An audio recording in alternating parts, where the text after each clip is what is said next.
Beaucoup d'entre vous qui m'écoutez en ce moment, vous êtes confus. Vous êtes même embarrassé et frustré en tant qu'enfant de Dieu. Parce que vous avez constaté une chose. C'est que depuis que vous avez donné votre vie à Christ, depuis que vous êtes né de nouveau, vous avez l'impression que les choses sont devenues pires et difficiles dans votre vie. Ah oui.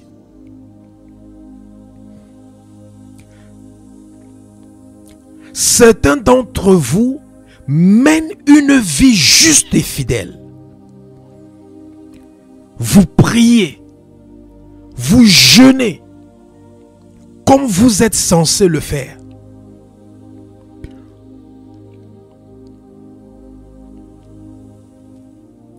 Vous savez que vous avez fait ou vous faites tout ce que vous êtes censé faire ou tout ce que vous deviez faire.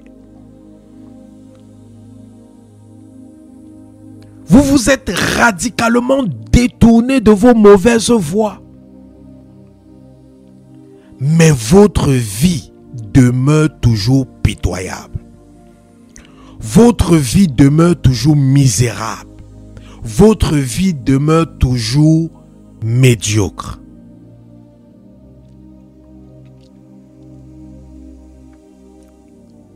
Sûrement, lorsque vous avez donné votre vie à Christ, vous vous attendiez à ce que tout dans votre vie puisse bien fonctionner. Vous attendiez à ce que tout dans votre vie puisse s'améliorer, que tout puisse devenir meilleur. Vous étiez sûr que tout ce qui était difficile auparavant dans votre vie deviendra de plus en plus facile chaque jour parce que maintenant vous êtes né de nouveau. Lorsque vous regardiez les promesses de Dieu pour votre vie, vous étiez tellement excité par rapport à votre vie dans la foi chrétienne. Vous aviez l'assurance, vous étiez sûr, vous saviez que toutes les batailles, tous les combats de votre vie se termineraient aussitôt que vous aviez donné votre vie à Christ.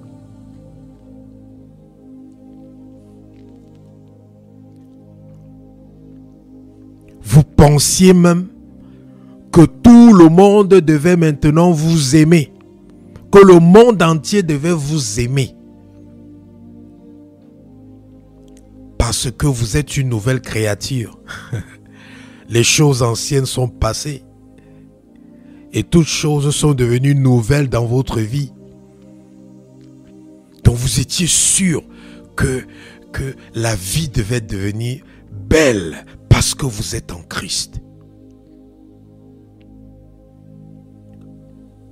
Mais soudainement, vous avez été frappé par une réalité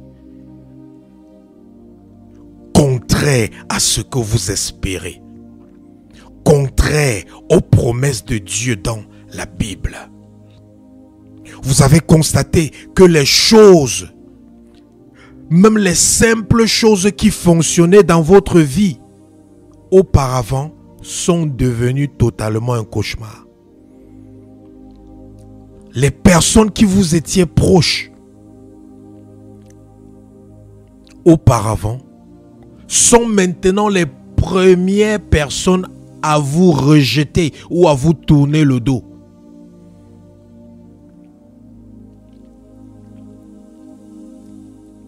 Au lieu que les gens commencent à vous aimer parce que vous êtes un enfant de Dieu,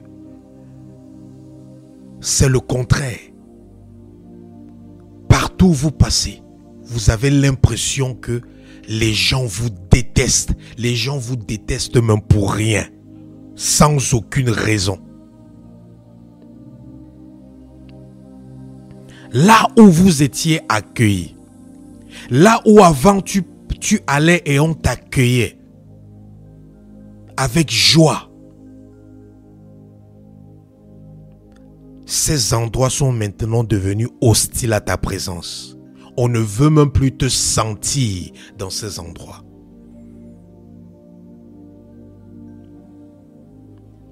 À chaque fois que tu fais du bien aux gens, ils te rendent par le mal. Même lorsque tu te sacrifies, tu t'engages à défendre les gens. Ces gens que tu as défendus, que tu as protégés, se retournent contre toi et rejoignent ceux qui sont en train de te combattre.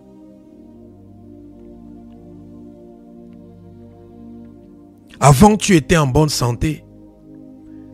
Avant de donner ta vie à Christ, tu étais en bonne santé. Mais maintenant que tu es né de nouveau, tu constates que tu es constamment malade. Tu remarques même dans le domaine financier que tu ne gagnes plus autant d'argent que tu gagnais avant. Alors que tu travailles plus dur, alors que tu as doublé, quadruplé les efforts.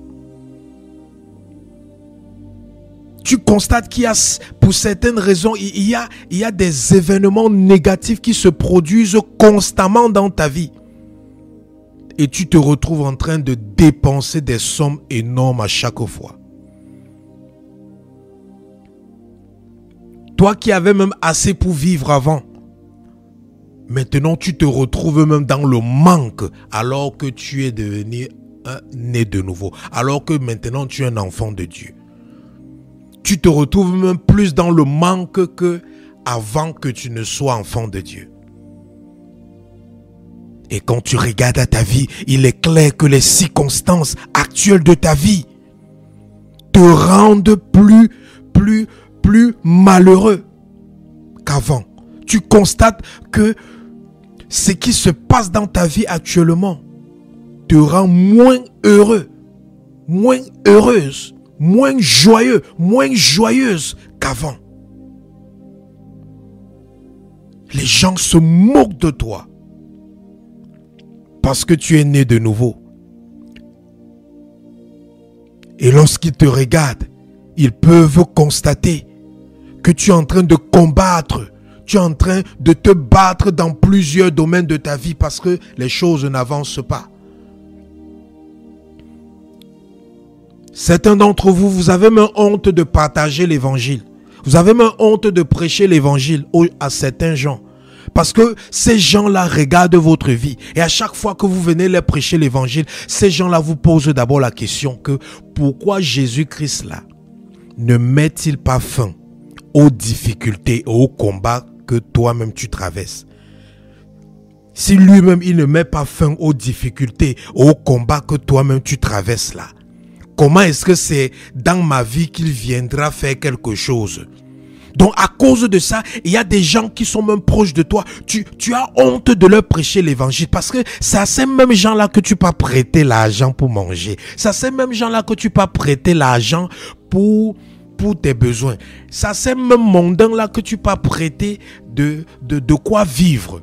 Donc tu as honte de venir leur dire que Jésus sauve, Jésus délivre, Jésus bénit. Tu ne peux pas leur dire que Jésus bénit parce qu'ils vont te poser la question que mais mon frère, ma soeur, si Jésus bénit, comment est-ce que toi qui as Jésus qui bénit, c'est toi qui passes le temps à venir prêter, emprunter chez moi. C'est toi qui passes le temps à venir quémander chez moi. Mais alors que toi, tu as Jésus qui bénit. Moi, je n'ai pas Jésus qui bénit, mais j'ai assez pour vivre. Mais toi qui as Jésus qui bénit, c'est encore moi qui viens subvenir à tes besoins. Est-ce que c'est normal? Ah oui. Tu es dans l'humiliation. Tu es dans l'humiliation totale.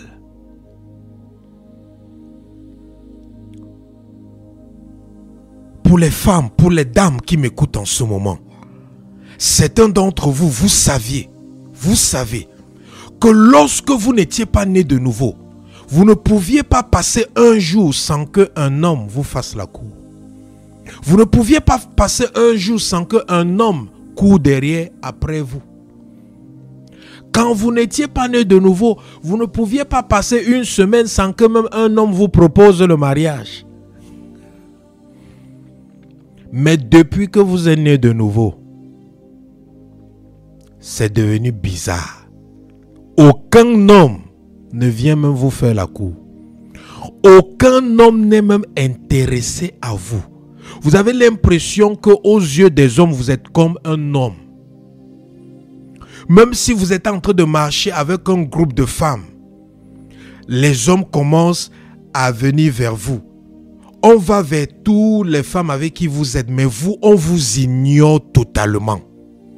Vous êtes même sûrement même la plus belle même de toutes vos amies, de toutes les personnes avec qui vous marchez.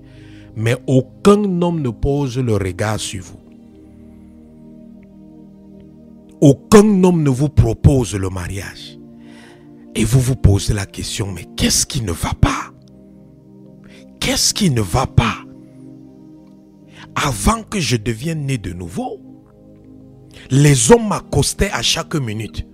Mon téléphone ne cessait de sonner parce que des hommes venaient me faire la cour. Mais depuis que je suis né de nouveau, que ce soit dans le monde, que ce soit au lieu de service, que ce soit dans la rue, que ce soit dans les fêtes, que ce soit même dans l'église, aucun homme n'est intéressé à moi. Mais qu'est-ce qui ne va pas? Je suis né de nouveau. Je suis supposé briller comme la princesse de l'Éternel. Je suis supposé briller. Je suis supposé refléter la gloire de Dieu.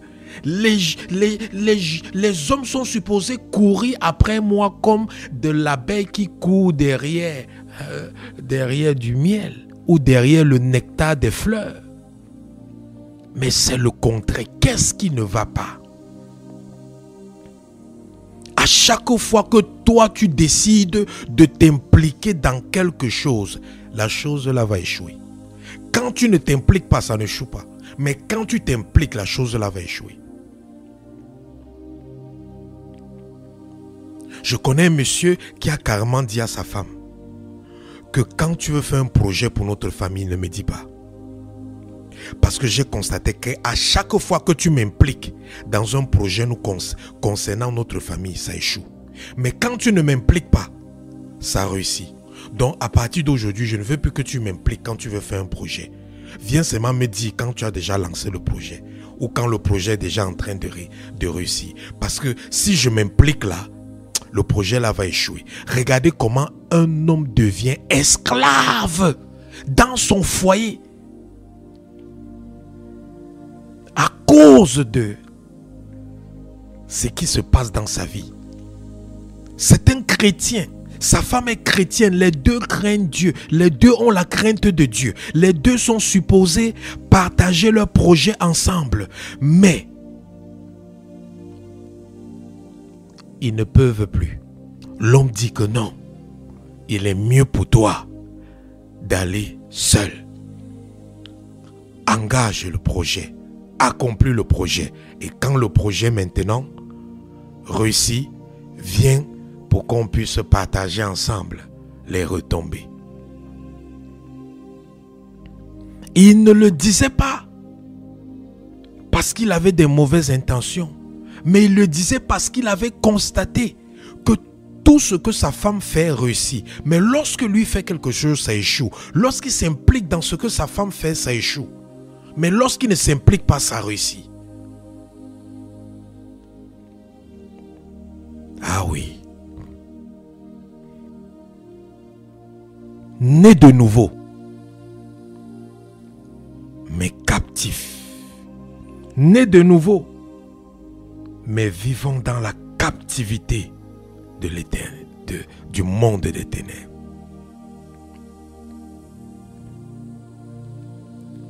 Alors, laisse-moi te dire pourquoi toi qui es né de nouveau,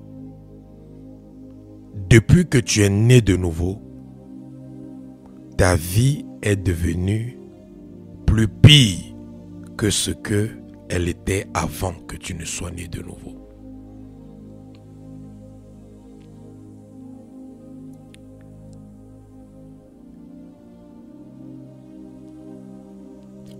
Tout d'abord, tu dois savoir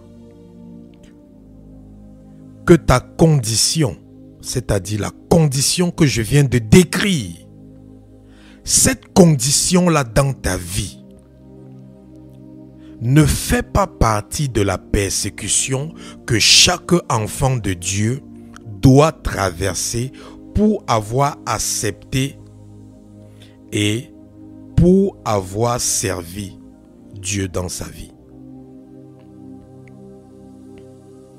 Parce que nous savons que, selon la parole de Dieu, que toute personne qui accepte Jésus-Christ comme sauveur dans sa vie et toute personne qui prend l'engagement et qui décide et qui commence à servir Dieu, cette personne sera persécutée. Ça, nous le savons. Mais la condition que je viens de décrire, ça ne fait pas partie de la persécution qui est due au fait que, en tant qu'enfant de Dieu, tu as accepté Jésus et tu as décidé de servir Jésus. Non, ça ne fait pas partie de cette persécution. Parce que même dans la persécution, les enfants de Dieu, les fils de Dieu, sont censés avancer et aller de victoire en victoire dans tous les domaines de leur vie. Je le redis encore, même dans la persécution, les fils de Dieu, les enfants de Dieu, les disciples de Dieu sont censés avancer dans tous les domaines de leur vie et aller de victoire en victoire. Même lorsque nous lisons le livre des Actes, une chose que nous pouvons constater en lisant le livre des Actes, c'est que le plus les chrétiens, les disciples étaient persécutés, plus l'évangile se répandait sur de nombreux territoires et régions dans le monde entier. Et le plus les disciples étaient persécutés, le plus les chrétiens étaient persécutés, on peut observer que le nombre d'âmes qui étaient sauvées ne cessait d'augmenter d'une manière significative. Donc, qu'est-ce que cela veut dire? Cela veut dire que quand il n'y a pas de victoire dans ta vie, quand il n'y a pas d'avancement dans ta vie, quand il n'y a pas de percée dans ta vie, quand il n'y a pas d'amélioration dans ta vie, quand il n'y a pas de joie, il n'y a pas de bonheur dans ta vie, alors que tu es né de nouveau, ce n'est certainement pas à cause de la persécution de l'évangile. Ça doit être clair dans ta tête. Numéro 2, tu dois savoir que ce n'est pas de ta faute. La condition que tu vis là, ce n'est pas de ta faute. Le fait que ta vie soit devenue pire, plus médiocre, plus malheureuse depuis que tu es né de nouveau, ce n'est pas de ta faute. Ce n'est pas de ta faute. Et la raison pour laquelle ce n'est pas de ta faute, c'est le fait que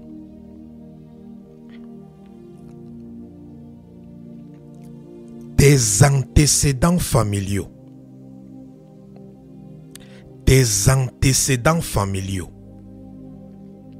ou alors tes origines ont permis à certaines choses de se produire ou de se reproduire légitimement dans ta vie. Ouais. Ça, c'est la deuxième chose que tu dois savoir si tu es dans cette situation. C'est que il y a des antécédents familiaux. Il y a des origines familiales qui ont permis à certaines choses de se produit et de se reproduire légitimement dans ta vie. Vous savez, beaucoup de gens, beaucoup d'enfants de Dieu, beaucoup de personnes qui sont nées de nouveau, viennent d'une famille où les ancêtres et les aïeux étaient des non-croyants ou étaient des païens ou des incroyants. Vous savez, certains de vos ancêtres étaient des adorateurs des idoles. Certains étaient impliqués dans toutes sortes d'occultisme. Certains étaient impliqués dans la sorcellerie, dans le satanisme, dans les différents types de magie, que ce soit magie noire, jaune, blanche, ainsi de suite. Certains de vos ancêtres, de vos aïeux consultaient régulièrement les diseurs de bonne aventure. Ils consultaient les divins. Ils consultaient les marabouts, les spiritualistes. Ils consultaient les féticheurs. Certains d'entre eux-mêmes, pendant toute leur vie, ont utilisé des fétiches, des objets maudits, des objets démoniaques pour diverses raisons et divers besoins dans leur vie. Et tu dois savoir qu'en raison de leur implication consciente et inconsciente dans les choses appartenant au royaume des ténèbres, la postérité de tes ancêtres et de tes aïeux, ou la descendance de tes ancêtres et de tes aïeux, dont tu fais partie, a été consacrée ou dédiée à des entités spirituelles maléfiques, ou à des esprits, ou à des démons.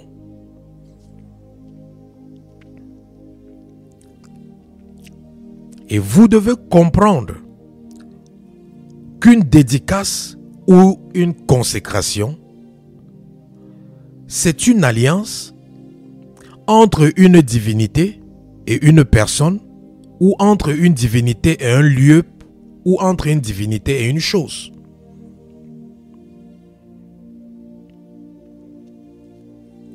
Et la personne qui est dédicacée, ou la personne qui est consacrée, doit être réservée à l'usage exclusif de la divinité ou de la puissance ou du démon auquel elle a été consacrée ou dédiée.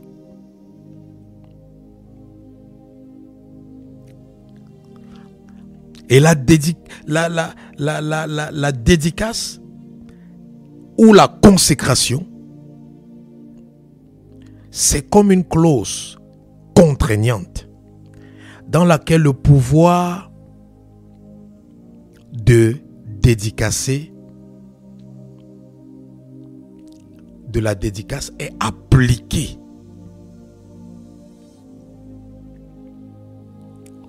selon certaines lois qui ont été définies lorsque la consécration était faite. Et c'est de là que les mauvais esprits, les démons, ces divinités sataniques, ces forteresses démoniaques ont maintenant la légalité de faire respecter ces alliances. Et lorsque quelqu'un est dédié ou est consacré à un esprit, cela signifie que la personne est mise de côté pour servir cet esprit pour le restant de sa vie. Et tant que la personne mène une vie qui plaît à cet esprit ou à ce démon, cela convient à ce démon et ce démon ou cet esprit ne va pas déranger cette personne. Parce que la vie du péché que cette personne va mener c'est tout simplement l'expression de ce démon dans le monde physique. Parce que vous devez savoir que les démons ou les esprits ne peuvent pas s'exprimer dans le monde physique sans un corps. C'est pour ça que les esprits ont besoin d'un corps. C'est pour ça que même le Saint-Esprit ne peut pas s'exprimer sur la terre sans passer par un corps. C'est pour ça que le Saint-Esprit entre dans le corps d'un être humain et au travers de cet être humain, il se manifeste. On peut voir son expression. On peut voir sa manifestation. Donc c'est ce qui se passe avec ces démons auxquels vos ancêtres ont consacré leur postérité. Maintenant, d'où vient le problème ou la condition dans laquelle vous vous trouvez en tant qu'enfant de Dieu qui souffre plus que lorsque vous n'étiez pas né de nouveau? Vous devez savoir que maintenant, lorsque vous avez donné votre vie à Christ et que vous êtes né de nouveau, vous avez violé les alliances qui étaient établies entre vos ancêtres et cette divinité satanique. En abandonnant ou en donnant votre vie à Jésus-Christ, vous avez conclu une nouvelle alliance pour servir Jésus-Christ. Mais par contre, maintenant, vous êtes devenu un traître et un rebelle aux yeux des divinités auxquelles votre vie avait été dédiée ou consacrée par vos ancêtres. Et comme cela est inacceptable pour ces divinités sataniques, qu'est-ce qui se passe? Maintenant, des malédictions de destruction sont alors légalement prononcées ou émises contre votre vie dans l'optique de vous punir d'avoir violé les alliances ou les pactes qui avaient été établis par votre lignée, dans votre lignée familiale.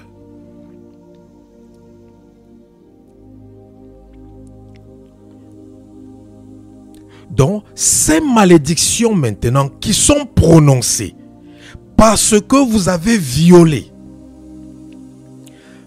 les alliances qui avaient été établies avec les divinités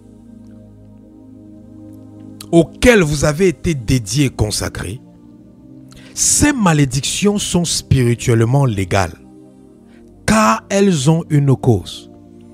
C'est vrai que la parole de Dieu nous dit dans Proverbe 26 verset 2 que une malédiction sans cause n'a aucun effet. Que de même qu'un passereau qui vole, de même qu'une hirondelle vole, une malédiction sans cause n'a aucun effet. Mais dans ce cas-ci,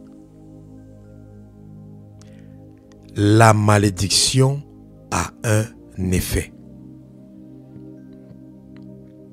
Et la malédiction a un effet. Pourquoi? Parce qu'il y a une cause. Et la cause ici est le fait que quelqu'un ou un groupe de personnes dans votre lignée familiale a dédié ou consacré toute votre lignée à des divinités sataniques. Ce qui fait que ces divinités sataniques, maintenant, elles ont le droit légal de vous punir pour avoir violé leurs alliances, même si vous êtes né de nouveau. Ouais. Et c'est ça qu'il faut comprendre. Que même si vous êtes né de nouveau, ces divinités sataniques ont le droit légal de vous punir. Ouais. Maintenant, une fois que ces malédictions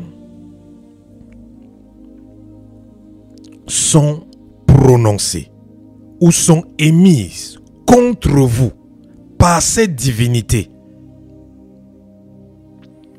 maintenant il y aura des démons qui seront activés ou alors recrutés pour vous attaquer, pour vous opprimer, pour vous frustrer, pour vous affliger, pour vous détruire et voire même pour vous tuer si vous résistez.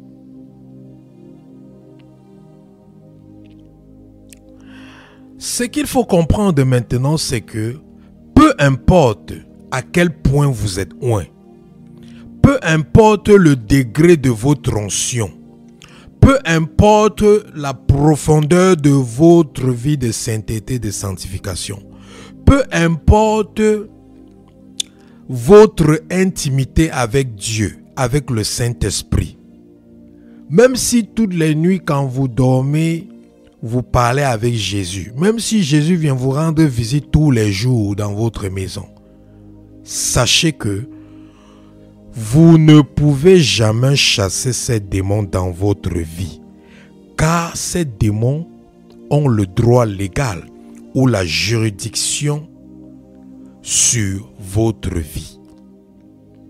Et il est même illégal, même pour Dieu, de chasser ces démons de votre vie, parce que ces démons sont légitimement dans votre vie en raison des dédicaces et des consécrations sataniques de toute votre lignée familiale.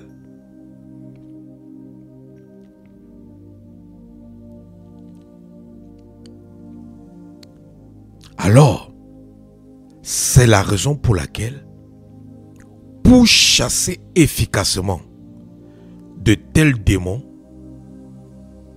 vous devez d'abord annuler leurs droits légaux dans votre vie.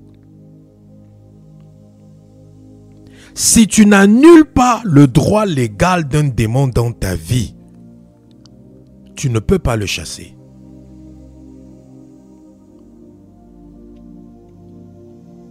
Pour chasser les démons, ce n'est pas une affaire d'onction, ce n'est pas une affaire de puissance.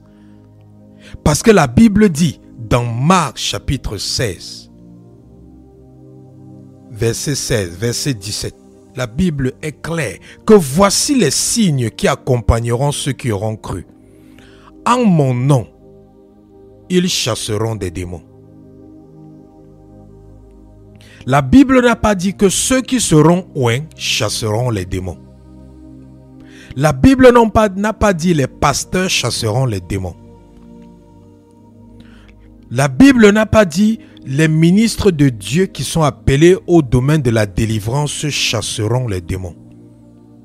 La Bible n'a pas dit c'est ceux qui jeûnent qui chasseront les démons. La Bible n'a pas dit c'est ceux qui prient qui chasseront les démons. La Bible a dit voici les signes qui accompagneront ceux qui ont cru. En mon nom, ils chasseront les démons. La Bible a tout simplement dit que si tu as cru, alors au nom de Jésus, tu dois être capable de chasser tout démon.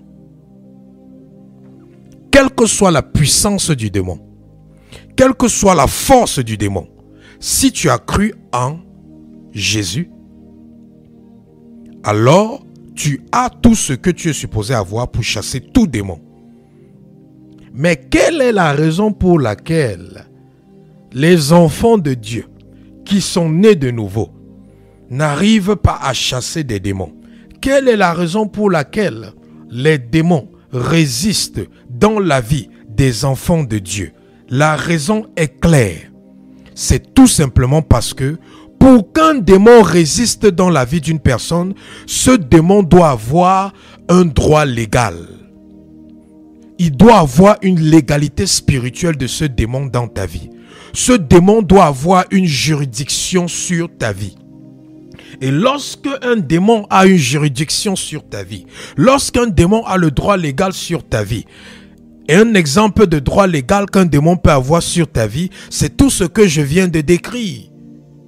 C'est toute la condition que je viens de décrire. Des dédicaces et des consécrations qui sont cachées, que tu ignores.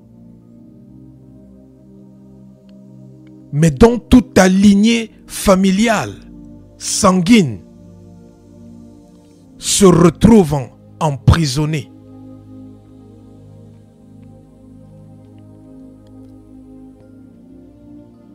Donc, la raison pour laquelle les démons ne partent pas, lorsque toi qui es né de nouveau, tu dis au nom de Jésus, sors démon. C'est tout simplement parce que la légalité du démon n'est pas adressée.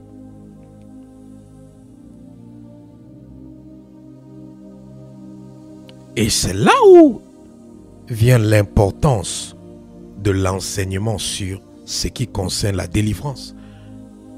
C'est de là où on comprend l'importance du fait d'enseigner la délivrance. Parce que la prière, le jeûne ne sont pas la délivrance. La prière, le jeûne ne vont jamais te délivrer. La Bible dit, tu connaîtras la vérité, c'est la vérité qui t'affranchira, c'est la vérité qui te délivrera. C'est ce que je suis en train de t'enseigner qui va te délivrer. Et maintenant, les prières que tu vas effectuer, ayant la connaissance que tu viens de recevoir, c'est ça maintenant qui te permettra d'être libre. C'est ça qui te permettra d'acquérir ta liberté. C'est ça qui te permettra d'être délié. C'est ça qui te permettra de sortir de ta captivité.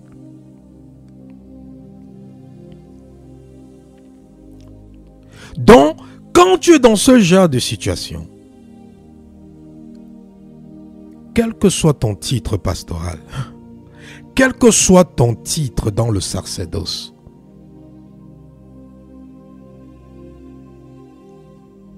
vous avez vu l'apôtre Paul qui pleurait. Romains chapitre 6, Romains chapitre 7. Vous avez vu l'apôtre Paul pleurer. Misérable que je suis, qui me délivrera de ce corps du péché, de cette chair du péché. Le monsieur était apôtre, le monsieur opérait des miracles, des prodiges, le monsieur chassait les démons, mais le monsieur lui-même était opprimé, le monsieur lui-même était affligé, le monsieur lui-même était prisonnier dans son corps, le monsieur lui-même était misérable. Oui, l'apôtre Paul était misérable. Romains chapitre 6 et Romains chapitre 7. L'apôtre Paul a dit, misérable que je suis. Qui va me délivrer? Qui va me sauver de cette captivité? La Bible dit que Jésus-Christ s'est levé de bon matin. Il est allé prier pendant un long moment. Et après sa prière, il est allé choisir 12 disciples. Et la Bible dit qu'il les a ordonnés apôtres. Donc les 12 disciples étaient des apôtres. Mais ce qui est bizarre, c'est que nous voyons encore Jésus dit dans Luc, à l'apôtre Pierre, il dit à Pierre, Pierre, Satan t'a réclamé pour te cribler comme du froment. Mais j'ai prié afin que tu ne failles point. Mais lorsque tu seras converti, affermis tes frères. Et l'apôtre Paul, l'apôtre Pierre s'est sûrement dit, mais de quoi est-ce que Jésus est en train de parler? Je suis apôtre. Nous allons dans les villes, dans les régions, dans les territoires, nous chassons les démons. Nous sommes venus vers Jésus et nous avons dit que Seigneur, Seigneur, les démons nous sont soumis en ton nom. Mais lorsque Jésus a été crucifié, l'apôtre Pierre est devenu le plus grand menteur qui existe sur la terre. Il a régné Jésus 3 fois. Il est devenu le plus grand menteur qui existe sur la terre. Alors qu'il était apôtre, un apôtre menteur, un prophète menteur, un pasteur menteur, un docteur menteur, un évangéliste menteur. C'est ce que l'apôtre Pierre est devenu. Pourquoi? Parce qu'il était encore dans les liens. Parce qu'il était encore dans les liens. Parce que le monde des ténèbres avait encore de la légalité sur sa vie.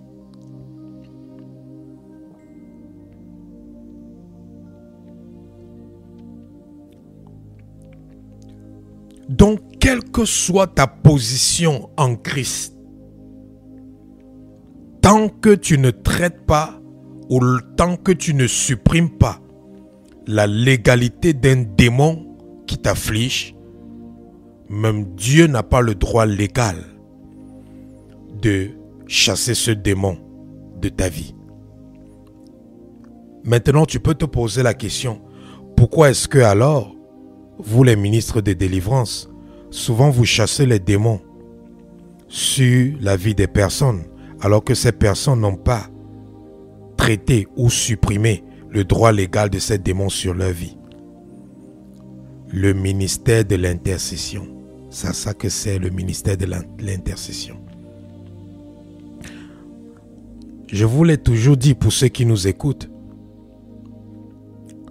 Tout ministre de délivrance, le sujet de prière qu'il prie le plus, c'est implorer la miséricorde de Dieu pour la vie de ceux à qui il va rendre ministère. Ouais. Pour venir rendre ministre, pour venir faire un service de délivrance comme ceci. Un ministre de délivrance ne prie pas pour que les démons, ne passe pas son temps à chasser les démons, non. Il passe son temps à pleurer devant Dieu. Père, que tous ceux qui vont assister à ce service, que tous ceux qui vont assister à ce programme, pardonne leurs péchés, pardonne les péchés de leurs ancêtres, pardonne les péchés de leur lignée sanguine, pardonne les péchés de leurs aïeux, accorde-les ta miséricorde, accorde-les ta miséricorde, accorde-les ta faveur. Ô Seigneur, aie pitié d'eux. Voilà le sujet de prière que nous prions pendant des heures lorsqu'on veut délivrer les gens. C'est pour ça que lorsqu'on vient maintenant chasser les démons de la vie de ces personnes, les démons sortent. Maintenant, si le ministre de délivrance ne vous enseigne pas, comme je suis en train de vous enseigner, vous allez croire que les démons sont sortis à cause de la puissance. Vous allez croire que les démons sont sortis à cause de l'onction. Vous allez croire que les démons sont sortis parce que c'est le pasteur qui a prié ou parce que c'est le serviteur ou la servante de Dieu qui a prié, alors que non. Les démons sont sortis parce que celui qui a prié pour toi a intercédé pour toi au préalable. C'est pour ça que le ministère de l'intercession, c'est le ministère le plus important. C'est pour ça que dans les cieux, au ciel, au paradis, vous serez surpris que ceux qui seront le plus couronnés au paradis seront les intercesseurs, ou seront les personnes qui ont intercédé pour les autres de leur vivant, et non pas ceux qui ont prêché l'évangile ou ceux qui ont chassé les démons. Ça, c'est une révélation qu'il faut garder en vous. C'est pour ça que la Bible dit que quand une personne intercède pour les autres.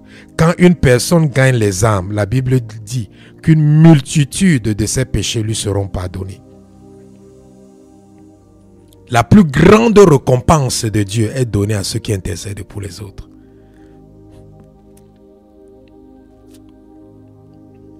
Ah oui, c'est comme ça que les choses de Dieu sont. Ce qui ne frappe pas trop à l'œil, c'est ça qui est plus important dans le royaume de Dieu. On n'aime pas beaucoup l'intercession. À quoi sert d'intercéder pour les gens?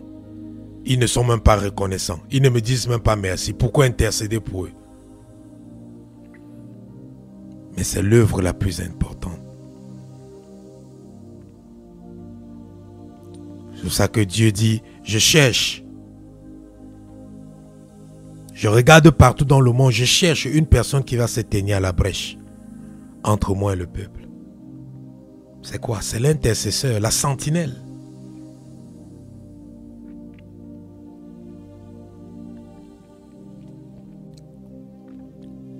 Donc la raison pour laquelle un serviteur de Dieu peut chasser un démon dans ta vie, c'est parce que avant de rendre ministère, il a intercédé pour toi.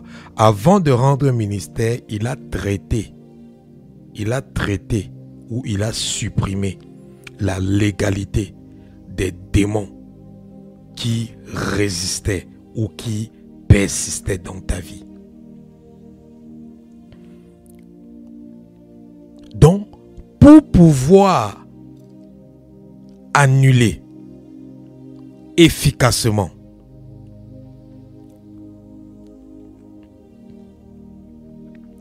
le droit légal de ces démons qui ont été recrutés ou qui ont été activés pour détruire et attaquer votre vie, qu'est-ce qu'il faut faire?